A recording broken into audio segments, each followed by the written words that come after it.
అమ్మా అలక వచ్చావా? ఎన్నాళ్ళయిందే నిన్ను చూసి. Welcome baby. బాగున్నావా? డాడీ, రాంబాబు నేను చేశారు. విశాల, అమ్మాయిని లోపలికి తీసుకెళ్ళి రెస్ట్ తీసుకుంటుంది. రాంబాబు ఎక్కడా అని అడుగుతున్నాను. వాడెక్కడున్నాడో నాకు తెలియదు గాని ఏమవుతాడో మాత్రం తెలుసు. ఏంటి మీకు తెలిసింది? ఇంకా కొన్ని క్షణాల్లో వాడు ముక్కలు ముక్కలు అవుతాడు. డాడీ, వాళ్ళు నన్ను కిడ్నాప్ చేశారనగా మీ కోపం? అది నేను చేసిందే. మీరు డబ్బు నాకు ఇవ్వడం లేదని వాళ్ళతో నేను పట్టుబట్టి గొడవ చేయించాను, అంతేగాని వాళ్ళు తప్పేం లేదు. ప్లీజ్ డాడీ, నా మాట వినండి. అతన్ని ఏం చేయకండి. పిచ్చిదా, వాడు నిన్ను కిడ్నాప్ చేశాడని తెలిసాక నిన్ను రక్షించుకోవాలనే అనుకున్నా. కానీ వాడు నిన్ను ప్రేమించాడని కూడా తెలిసాక వాడిని లోకంలోనే లేకుండా చేయాలని నిర్ణయించుకున్నా. ఆఫ్టర్ ఆల్ ఒక హోటల్ సర్వర్ నిన్ను ప్రేమించడమా?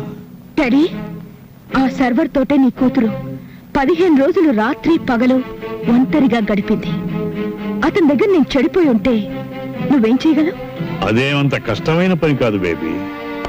డబ్బు ఎంత పెద్ద తప్పునైనా కప్పిపుచ్చుతుంది. ఆ డబ్బు మీ తప్పుల్ని కప్పిపుచ్చుతుంది, మీరు చేసే అన్యాయాల్ని న్యాయంగా మారుస్తుంది. ఎందుకంటే అది డబ్బు గనక. కానీ సార్, అంత పవర్ఫుల్ డబ్బుని నేల మీద జల్లి గుప్పెడు ధాన్యం పండించగలరా? చనిపోయిన మనిషికి ఊపిరిపోయగలరా? No sir. డబ్బుకు లోకం దాసోహం అనుకునే మీ బోటుగాళ్ళకి డబ్బే సర్వస్వం కావచ్చు గాని మానవత్వానికి పట్టాభిషేకం కట్టాలనుకునే మా బోటుగాళ్ళకి డబ్బు అనేది కేవలం రంగుల చిత్తు కాగితం. ఆ చిత్తు కాగితాల కోసమేగా నా కూతుర్ని కిడ్నాప్ చేసి అడ్డదారిలో డబ్బు గుంజాలని ప్రయత్నించావు. పెద్ద పుల్ల కొట్టాలనే వేటగాడు కూడా చాటు నుంచే కొడతాడు, ముందు నుంచి కొట్టాడు. మా ముందున్న సమస్య మాకంటే చాలా బలమైందని తెలిసినప్పుడు మేము దొంగ దెబ్బే తీయాలి సార్. క్షమించరాని తప్పు చేసింది చాలక ఇంకా నన్నే ఎదిరించి మాట్లాడుతున్నావా? ఎదురించడమే కాదు, ఇప్పుడు మా రాంబాబు ఎక్కడున్నాడు, ఎలా ఉన్నాడు నిజం చెప్పండి. ఆ దేవుడు దిగి వచ్చినా చెప్పను. నిలువెల్లా అన్యాయాలతో నిండిపోయిన మీ చేత నిజం చెప్పించడానికి ఆకాశం నుంచి ఆ దేవుడే దిగిరానక్కర్లేదు. తెగిస్తే ఆ దేవుడు పేరు పెట్టుకుని ఇష్టం ముట్ట చాలు. ఈ వేళ నుంచైనా నిన్ను ప్రేమించే 4 మనుషుల్ని సంపాదించుకో. ఎందుకంటే ప్రపంచ విజేతను కావాలని విర్రవీగి 4 గోడల మధ్య పిరికి చావు చచ్చిన హిట్లర్ కంటే నువ్వు గొప్పవాడివి కావు. నేను చెప్తాను బాబు. ఆయన కరీంతో మాట్లాడుతుండగా విన్నాను. ఇదంతా గోదావరి ఒడ్డునున్న మా కంపెనీలో జరగచ్చని అనుమానం. థ్యాంక్స్ అమ్మా.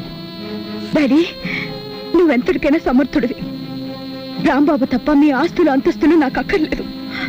రాంబాబుకి ఏమైనా జరిగితే నీ కూతురు కూడా చచ్చిందనుకో. నేను వచ్చానుగా, డాక్టర్ని విడిచిపెట్టండి. అవతల చెల్లెలు ఆపరేషన్ టైం అవుతోంది. నువ్వెక్కడ చావాలి, నీ చెల్లెలు అక్కడ చావాలి. అందుకే ఆపరేషన్ చేసే డాక్టర్ కూడా ఇక్కడే ఉండాలి.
Thank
you.